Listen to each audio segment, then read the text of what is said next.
Location on பண்ணி, நீங்கள் லொகேஷனில் ஃபோன் ஆன் பண்ணியிருக்கும் பொழுது நீங்கள் வீடு வீடாக வந்து போகக்கூடிய எல்லா விதமான பயன்பாட்டு தளங்களும் இங்கே இருக்கக்கூடிய டேஷ்போர்டும், மாவட்ட அளவில் வந்து ஒரு வார் ரூமும் டேஷ்போர்டும் வந்து ஆகஸ்ட் 15 செயல்பட போகுது.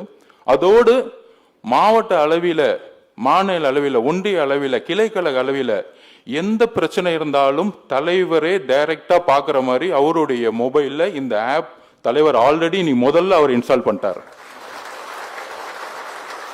இது எந்த கட்சியிலையுமே கிடையாது. தலைவர் கன்னியாகுமரியில் இருக்கிற ஒரு தொகுதியில பிஎல்ஏ மெம்பர் கூட தொடர்பு கொள்ளணும்னா அவருடைய போன் மூலயமாவே டைரக்டா உங்களை தொடர்பு கொண்டு அந்த பிஎல்ஏ மெம்பர் 200 வீடை ரீச் ஆகும் போகும்போது, வீட்டுக்கு போய் ரீச் ஆகும்போது தலைவர் கன்னியாகுமரியில எத்தனை பூத் இருக்குன்னு பார்த்து அதுல எந்த சிறந்த நிர்வாகிகள் வீட்டுக்கு வீடு போகணும் தலைவருடைய மொபைல் மூலியமாகவும் அவருடைய டேஷ் மூலியமா பார்க்கும் பொழுது தலைவர் டைரக்டா ஸ்ட்ரெயிட்டா பிஎல்ஏ மெம்பர்ஸ் போன் அடிச்சு அவரே பேசக்கூடிய ஒரு களத்தை தான் தலைவர் உருவாக்க சொன்னார்.